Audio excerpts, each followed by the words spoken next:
Bismillahirrahmanirrahim. Ikhwani rahimakumullah. Seperti biasa kita awali majelis ini dengan robitoh kepada guru agung kita Syekh Mursyid Pengersa Abah Hanum Pondok Pesantren Sriwijaya Tasikmalaya. Robitoh yaitu hifzu tasawwuri surati Syekh fil fikri, menjaga citra Syekh di dalam pikiran. Maksudnya citra Syekh adalah kepribadian guru. Maka kaifiatnya di dalam imajinasi kita menghadirkan wajah guru, qalbu diisi dengan zikir khofi, pikiran meminta kepada Allah agar diberi hidayah sebagaimana hidayah yang diberikan kepada beliau.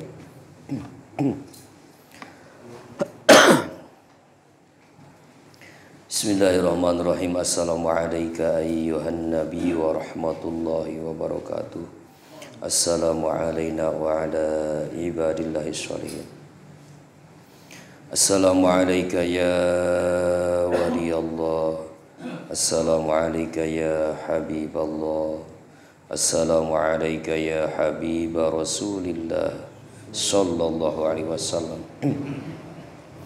Assalamu alayka ya ahla la ilaha illallah. Assalamu alayka ya sahibal karamah. Assalamu alayka ya sahibah hazal kitab. Sayyidi ya Syekh Mursyid Syarif ila syama syahib wa fatajul arifin, radiyallahu anka tahiyatan minna ilaika wa rahmatullahi wa barakatuh. Al-Fatihah. Bismillahirrahmanirrahim. Bismillahirrahmanirrahim. Alhamdulillahi rabbil alamin. Ihdinas siratal mustaqim siratal ladzina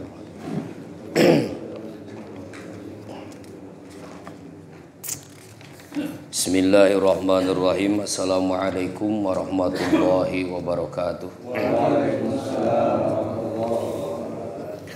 Alhamdulillahillazi hadana lihaza wa ma kunna linahtadiya laula an hadanallah. Wassalatu wassalamu ala sayyidina Mukhtar wa ala alihi wa ashabihil akhyar. Wa ba'du fa'lamu ma'asyiral ikhwan ja'alallahu wa iyyakum minaz zakirina lahu katsira wa minal ladzina la tulhihim amwaluhum wala auladuhum an zikrillah. Inna zikra min azamil umuril fadail wa afdalil qurbat wa wasilil wasail. Qala Allah ta'ala wa la zikrullahi akbar. Ya ayyuhallazina amanu zikrullaha zikran katsiran wa sabbihuhu bukratan wa asila. Wazkur rabbaka fi nafsika tadarru'an wa khifatan wa duna jahri bil qawli bil ghuduwi wal asal wa la takum minal ghafilin. Subhanaka la ilma lana illa ma 'allamtana innaka antal alimul hakim. Allahumma rabbi shrah li sadri wa yassir li amri wahlul 'uqdatam min lisani yafqahu qawli. Allahumma aftah lana bi futuhil arifin. Allahumma aftah lana bi futuhil arifin. Allahumma aftah lana bi futuhil arifin. Rabbana aftah bainana wa baina qaumina bil haqq wa anta khairul fatihin. Rabbana anzilna munzalan mubaraka wa anta khairul munzilin. Ikuti bersama. Bismillahirrahmanirrahim. Allahu hadiri, Allahu naziri, Allahu syahidun alayya, Allahu ma'i, Allahu mu'ini, wa huwa bi kulli syai'in muhit. Rabbi zidni ilman nafi'a warzuqni fahman wasi'a birahmatika ya arhamar rahimin. Allahumma ighfirli zunubi wali walidayya warhamhuma kama rabbayani saghira. Allahumma ighfir lana zunubana wali walidina warhamhum kama rabbawna sighara nawaitu an a'takifa fi hadzal masjidi lillahi ta'ala. Al-Fatihah.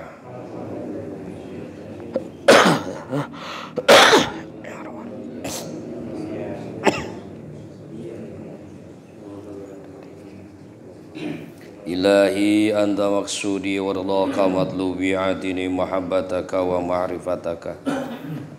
Amma ba'du fa ya ayyuhal hadirun usikum wa iyaya bi taqwallahi faqad fazal muttaqun. Yang terhormat Ketua LDTKN Pondok Pesantren Suryalaya Kecamatan Bantar Gebang, Kota Bekasi, Pak Haji Nang Danu. Dan pada malam ini Ketua LD Kota Bekasi Pak Atis tidak bisa hadir. Mungkin beliau sedang persiapan untuk melakukan perjalanan yang disebut olehnya touring esok hari ke beberapa tempat yang puncaknya ke Suryalaya sekaligus untuk menghadiri acara milad. Maka beliau sama jamaahnya tidak bisa hadir. Semoga saja rencananya diberi keselamatan dan keberkahan oleh Allah Subhanahu wa taala, berkah karomah guru. Al-Fatihah. Syaitanir Bismillahirrahmanirrahim. Ya na'budu wa iyyaka nasta'in wa shiratal mustaqim shiratal ladzina an'amta 'alaihim. Pimpinan majelis, Ustaz Aja yang juga sedang mendapatkan ujian dari Allah, fisiknya kurang sehat. Semoga diberi kekuatan, kesabaran dan diberi solusi terbaik untuk kesehatannya oleh Allah Subhanahu wa taala. Al-Fatihah. Bismillahirrahmanirrahim. Iyyaka na'budu wa iyyaka nasta'in ihdinas siratal mustaqim. Yang terhormat para ustadz, Pak Ustadz Arma, Ustadz Aziz, Ustadz Atin sudah ada belum? Di perjalanan. Oh, di perjalanan. 3 tokoh-tokoh masyarakat kayak Aki Jaja dan juga tokoh-tokoh lainnya yang semoga semuanya mendapatkan rahmat Allah Subhanahu wa taala. Di mukadimahnya Abah mengaturkan puji syukur kepada Allah yang telah memberikan hidayah kepada kita semua sehingga tentu saja kita tidak akan pernah kumpul di sini kalau tidak ada hidayah dari Allah Subhanahu wa taala. Salawat dan salam selamanya limpah curahkan kepada baginda alam Rasul pilihan Nabi Muhammad sallallahu alaihi wasallam serta keluarga dan sahabatnya. Semoga juga dilimpahkan kepada segenap umatnya, wabil khusus para wali Allah yang dimuliakan dengan berbagai karomah, hingga kepada kita semua yang senantiasa belajar melaksanakan sunnah-sunnahnya hingga umat akhir zaman, termasuk diantaranya anak turunan kita semua. Semoga mendapatkan rahmat dan keselamatan dari Allah Subhanahu wa taala. Amin ya Allah ya rabbal alamin. Ikhwani rahimakumullah, hancak kita selanjutnya di halaman 17. Abah mengutip surat dari An-Nazi'ah ayat 40-41. Dan ini melanjutkan tema sebelumnya tentang perjuangan melawan atau mengendalikan hawa nafsu yang ada di dalam diri kita. Banyak sekali firman Allah di dalam Al-Quran yang berbicara tentang hawa nafsu, tentang keadaannya, tentang kekuatannya, dan tentang orang-orang pilihan yang telah sukses melawan hawa nafsunya, juga prestasi yang Allah siapkan, bukan prestasi tapi medali yang Allah siapkan bagi orang-orang yang sukses melawan hawa nafsunya. Salah satunya di surat An-Nazi'at ini ayat 40 sampai 41. Allah berfirman, "Wa amma man khafa maqama rabbih wa nahan nafsa 'anil hawa fa innal jannata hiyal ma'wa." Dan adapun orang-orang yang merasa takut terhadap kebesaran Allah Subhanahu wa taala, satu, kedua, dan dia menahan hawa nafsunya, fa innal jannata hiyal ma'wa, maka sesungguhnya surga, jannatul ma'wa, disiapkan untuk mereka. Nah, ini prestasi yang Allah, medali yang Allah siapkan bagi mereka.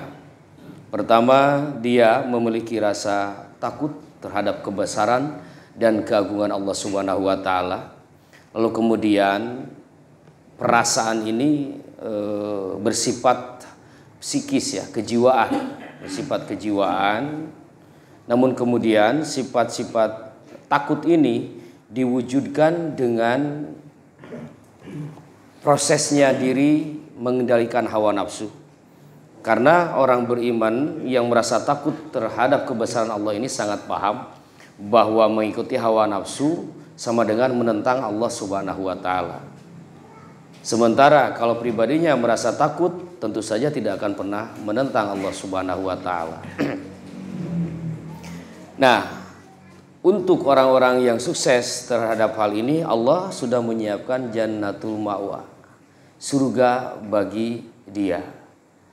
Tentu saja perjuangan ini bukan perjuangan yang mudah, bukan perjuangan yang gampang. Kalau mudah dan gampang, hadiahnya bukan surga, tapi kulkas, TV, payung gitu. Door prize. Tapi karena memang perjuangannya luar biasa, maka Allah menyiapkan hadiahnya juga luar biasa.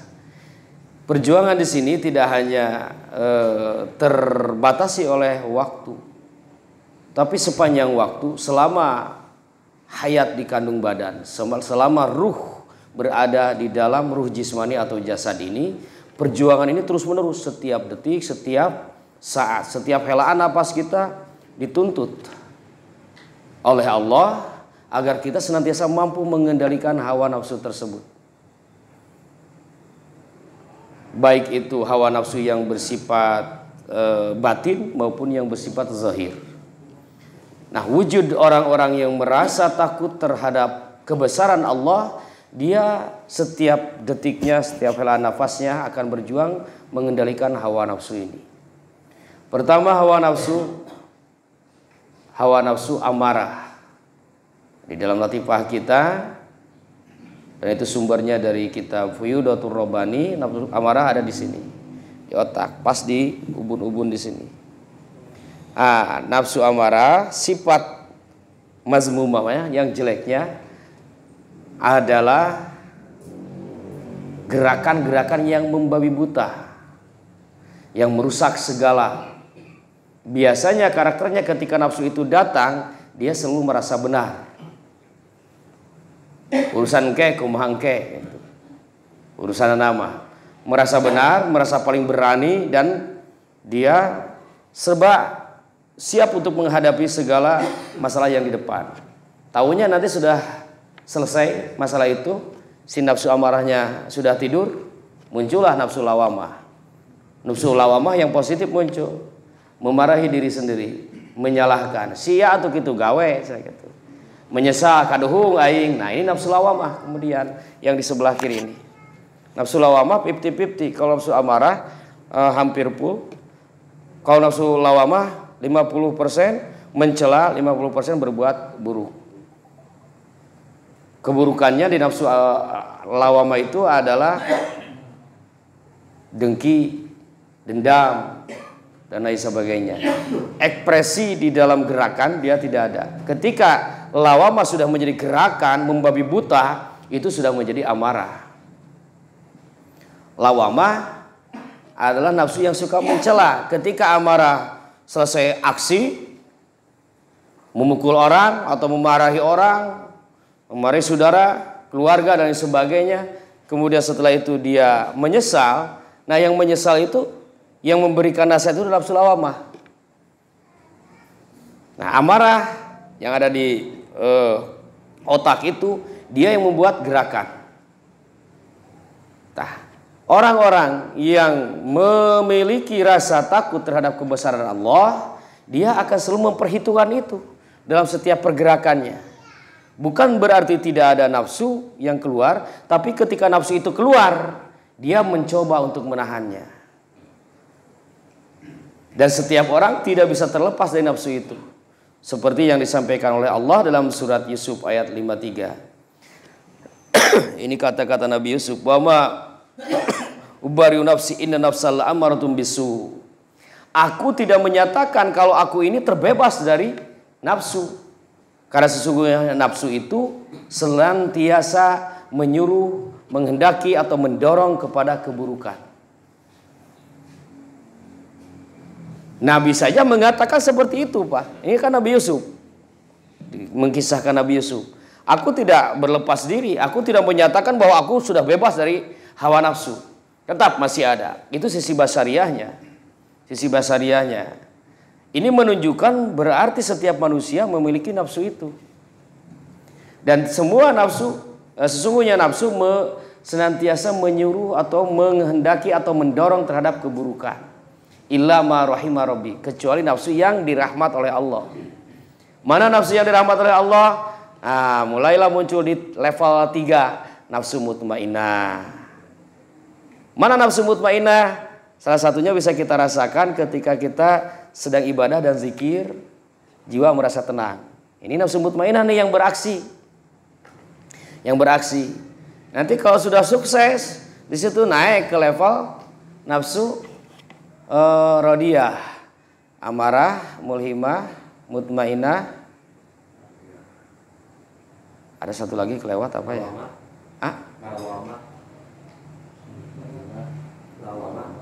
Amarah, lawamah, mutmainnah, rodiyah, mardiyah. Ada kelewat satu lagi. Ini amarah, sini lawamah. Lalu mutmainnah, rodiyah yang diridhoi gitu. Yang ridho, nafsu yang ridho, diberi tugas oleh Allah dan lain sebagainya. Mardiyah diridhoi oleh Allah. Yang terakhir adalah kamilah. Apa nih satu lagi kok lupa ya?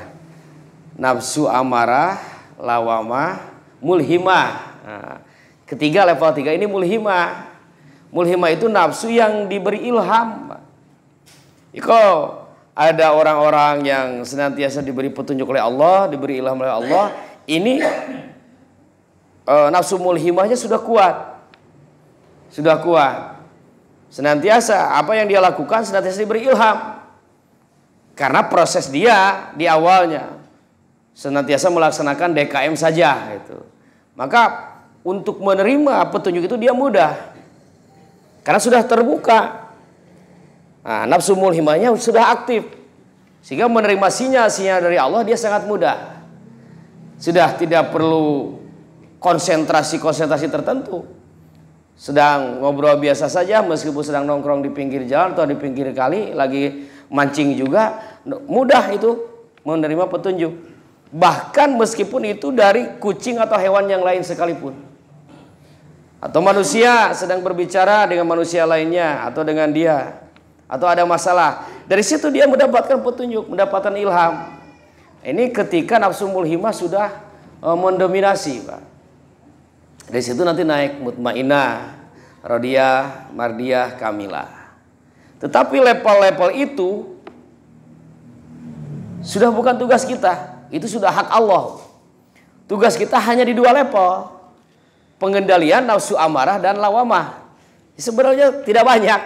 Cuma di 2. Kesananya itu hak Allah. Perjuangan kita di 2 level. Di level amarah dan lawamah. Hanya 2, tetapi lumayan dahsyatnya, Pak. Lumayan dahsyatnya. Kenapa ini hanya 2? Karena memang unsur jismani kita hanya 1. Zahir ini saja. Hubungannya nafsu ini berasal dari alam bawah. Dari bumi. Jasa, dari makanan. Dari anasir yang 4. Air, api, tanah, angin. Nah, nafsu yang lainnya itu lebih didominasi dari alamul amri, dari alam ketuhanan. Bagian dari fungsi-fungsi ruh yang ada di dalam. Jadi 1 nafsu amarah, 2 nafsu lawamah. Tugas kita itu di situ. Kita menggedurkan zikir jahar untuk mengingatkan kolbu yang lupa. Artinya supaya ini kolbu hidup dengan zikir itu. Nah, jahar itu digedurkan itu untuk membakar nafsu-nafsu yang 2 tadi. Amarah dan lawamah. supaya terus terbakar gitu. Nah, zikir jahar itu narun, api yang membakar. Sudah terbakar, akhirnya maksud kita itu adalah hati mampu menguasai. Ketika si nafsu ini sudah terkuasai, maka hati bisa mengendalikan. Posisi hati di sini dalam struktur organnya, Pak. Hati di sini jantung. Nafsu di sini, Pak. Ini nafsu perut, ke bawah lagi nafsu seksual. Posisinya di bawah. Hati oleh Imam Al-Ghazali diibaratkan sebagai seorang raja. Nafsu ini adalah bala tentaranya atau rakyatnya. Maka ketika seorang raja mengikuti kehendak yang di bawahnya, otomatis wibawa raja itu turun. Rendah. Dari posisi yang tinggi dia turun ke titik terendah. Karena mengikuti hawa nafsunya. Berbeda dengan qalbu yang senantiasa mengikuti ke atas, diisi dengan zikir dan mengikuti khafa maqama rabbi. Dia selalu mengikuti perintah Allah karena takut terhadap kebesaran Allah. Maka yang diperhatikan adalah instruksi-instruksi dari atas. Dia mengabaikan keinginan-keinginan yang dari bawah. Maka qalbu derajatnya diangkat, naik ke atas. Oleh karena dia sudah naik ke atas, kewibawaannya sudah besar, maka kemampuannya mendominasi seluruh hawa nafsu yang ada. Sehingga hawa nafsu dia genggam. Hawa nafsu pingin marah, dia tarik. Hawa nafsu pingin serakah, ngambil harta orang lain, dia tarik, ketahan. Itu. Hawa nafsu pingin menceritakan orang lain, tarik lagi. Hawa nafsu pingin menggibah, pingin memfitnah. Qalbu yang menjadi raja memarahi, langsung menggenggam, dikanangan, dipenjarakan, terkendalikan. Karena raja begitu berwibawa, begitu penuh pesona, begitu punya kekuatan karena dia terhubung dengan yang maha kuat. Akhirnya hawa nafsu ini mampu dikendalikan oleh raja diri, yaitu qalbu. Firman Allah selanjutnya. Oh, mohon maaf, bukan firman Allah. Hadis Nabi. Oleh karena seluruh manusia pasti memiliki hawa nafsu itu, karena memang potensinya seperti itu. Dan oleh karena perjuangan melawan hawa nafsu itu sangat besar, kuat, dan sepanjang hayat, maka wajar dan munasabah ketika Nabi mengkhawatirkan yang terjadi dari umat itu. Yang paling aku khawatirkan dari umat itu adalah mengikuti hawa nafsu dan panjang hayalan, panjang lamunan. Ini kata Nabi. Yang paling aku khawatirkan terhadap apa yang terjadi pada umat itu adalah mengikuti hawa nafsu dan panjang lamunan. Terjadi pada hari ini, Pak, dunia menjadi terbalik. Kalau kita tengok di hukum syariat, ada yang disebut dengan maqasidus syariah. Maqasidus syariah, maqasidus syariah itu tujuan-tujuan syariat. Para ulama terdahulu menetapkan tujuan syariat itu hanya menjaga 5 hal. Pada perkembangannya ulama ada yang menyatakan 6 seperti Muhammad Yusuf Al-Qaradawi Mesir, ada juga yang menambahkan 7. Namun yang sepakat semuanya memegang adalah yang 5. Jadi setiap hukum syariat yang diturunkan oleh Allah sejak Nabi pertama sampai Nabi Muhammad SAW ini menjaga 5 hal, Pak. Hukum itu. Yang pertama agama, hifzuddin, yang dijaga itu agama. Yang kedua diri, hifzun nafas. Yang ketiga akal, hifzul akli. Yang keempat keturunan, hifzun nasal. Yang kelima harta benda, hifdul mal. Jadi agama secara garis besar yang paling besarnya dan paling tinggi. Nomor 2 diri. Nomor 3 akal. Nomor 4 keturunan. Nomor 5 harta. Kenapa? 5 yang dijaga. Al-Quran, hadis Nabi, intinya semua menjaga yang 5. Oleh karena agama harus dijaga, maka segala hal yang akan merusak terhadap agama harus dihindarkan. Apa kira-kira yang akan merusak terhadap agama? Kemurtadan kan? Kemusyrikan. Maka kemurtadan dan kemusyrikan harus dijaga, tidak boleh masuk. Sehingga ketika zaman Khalifah Abu Bakar As-Siddiq, ketika ada kaum-kaum murtad, mengaku Nabi dan sebagainya, langsung diperangi, Pak. Begitu. Nah, oleh karena ini agama yang dijaga, segala hal yang akan merusak harus dihindarkan. Dan segala apa yang akan mendatangkan kebaikan atau kekuatan terhadap agama itu harus didatangkan. Yang akan menjaganya adalah orang-orangnya yang berakhlakul karimah, yang melaksanakan ajaran itu sendiri. Maka amaliyah diwajibkan. Tujuannya untuk menjaga agama. Wa ma innama bu'itsu rahmatan lil alamin. Kata Nabi, aku diutus hanya untuk supaya jadi rahmat. Wa ma arsalnaka illa rahmatan lil alamin. Ini mengisyaratkan Islam datang sebagai rahmat. Nah, supaya Islam itu datang benar-benar jadi rahmat, terbukti secara faktual, maka si penganut Islamnya harus benar-benar mengamalkan ajaran Islam itu sendiri secara kapal. Berarti untuk menjaga agama, hindarkan segala yang merusak agama dan datangkan segala perkara yang akan mengokohkan agama. Berarti yang dilarangnya dihindari, yang diperintahkannya diamalkan. Nah, adapun nanti misal ada yang akan menghancurkan agama secara fisik, maka diwajibkan perang. Maka yang 5 ini tidak boleh kebalik, Pak. Agama, kemudian kedua apa? Diri, ketiga akal, keempat keturunan, kelima harta. Ini tidak boleh terbalik, susunannya harus begini. Kenapa? Tidak boleh terbalik, karena ketika yang di atas terancam, yang di bawah menjadi halal. Agama terancam, mau dimusnahkan misalkan dari sebuah negara, Islam akan dimusnahkan, terjadilah pertempuran, penyerangan.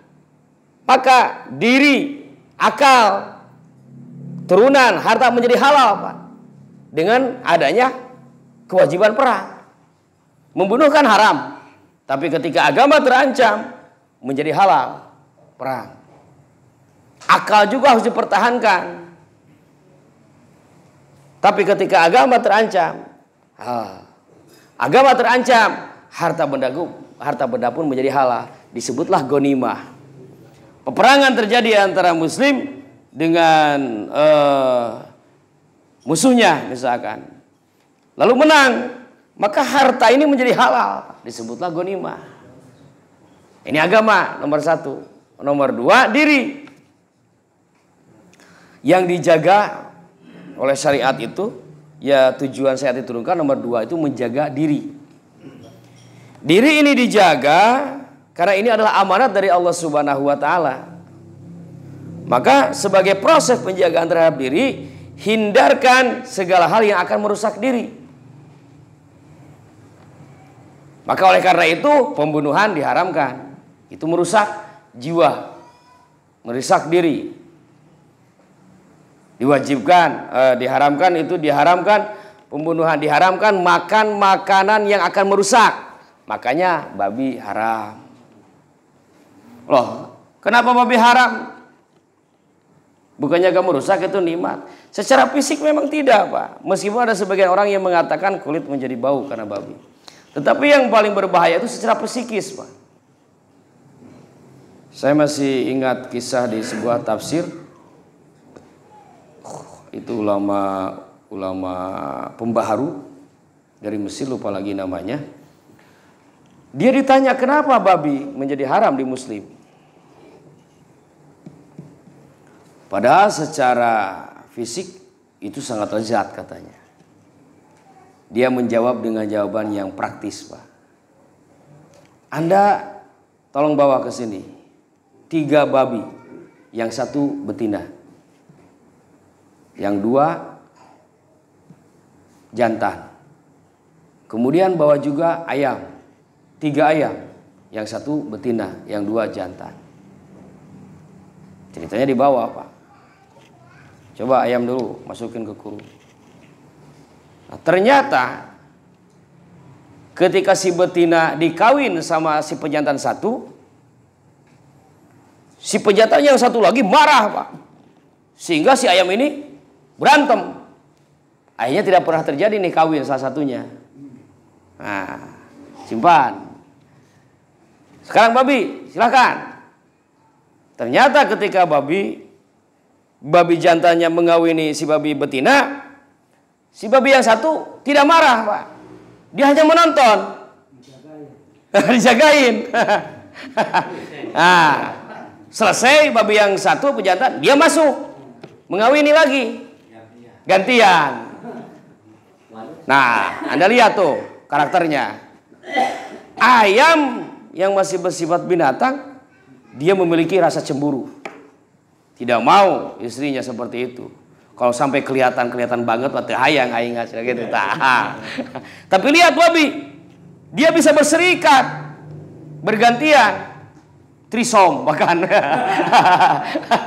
bisa bergantian. Inilah karakter yang dihindari dari Muslim, yang akan berbahaya dan itu merusak moral.